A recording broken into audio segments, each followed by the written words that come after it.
Hello everyone, मैं मोनिका स्वागत करती हूँ आपका अपने YouTube channel study with Monika में। इस वीडियो में हम देखेंगे क्लास 12th हिस्ट्री का जो हमारा सेकंड चैप्टर है उसके क्वेश्चन आंसर। क्वेश्चन नंबर 5 हम देखेंगे इस वीडियो में। अभिलेखा शास्त्रियों की प्रमुख समस्याओं की सूची बनाइए।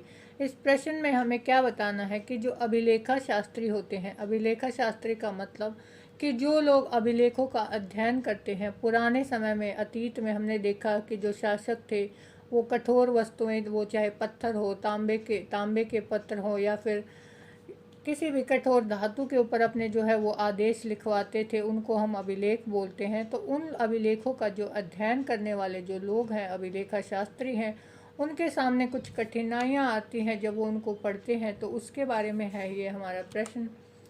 अभिलेखा शास्त्रियों की प्रमुख समस्याएं जो है वो निम्नलिखित हैं।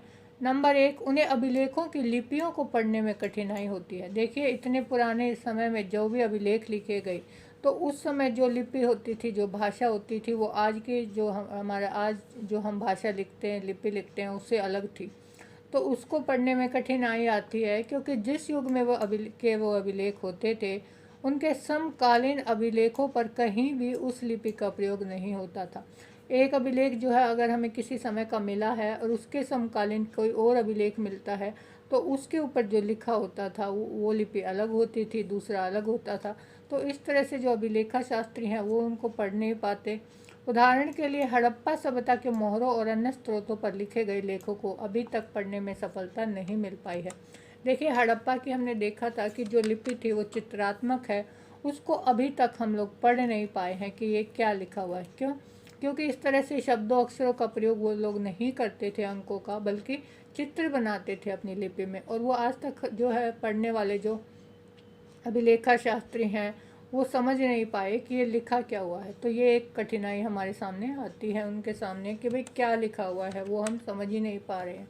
कुछ अभिलेखों में एक ही राजा के लिए अलग अलग नाम, उपाधियों, प्रतीकों का प्रयोग किया जाता था, इसलिए अभिलेखा शास्त्रियों को उन्हें पढ़ने और अर्थ निकालने में काफ़ी कठिनाई होती है।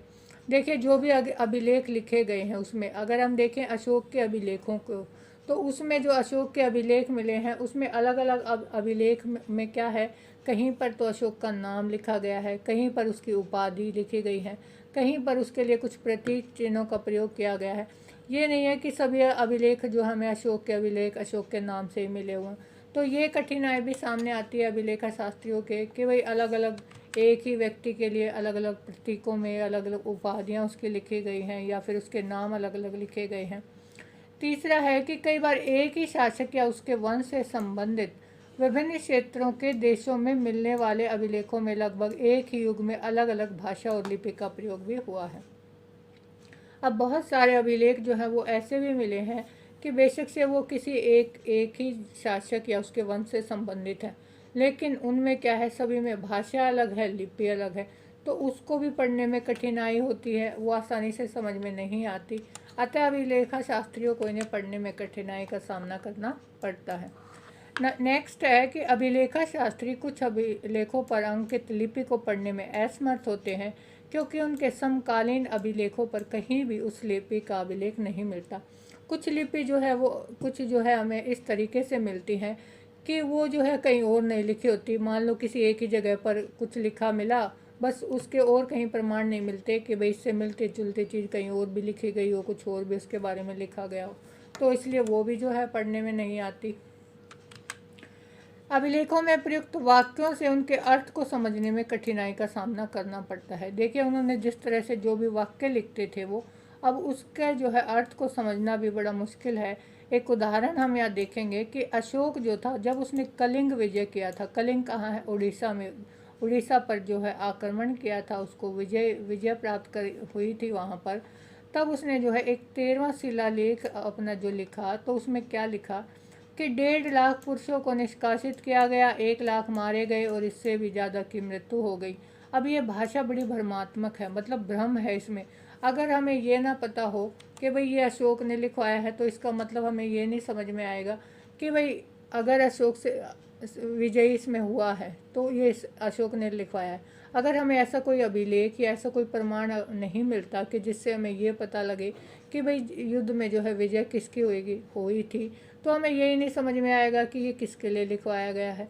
तो अभी तो हम देख सकते हैं कि भाई ये कलिंग आक्रमण के बारे में है कि भाई इतने सारे लोग मारे गए, इतने सारे जो है उनकी मृत्यु हो गई।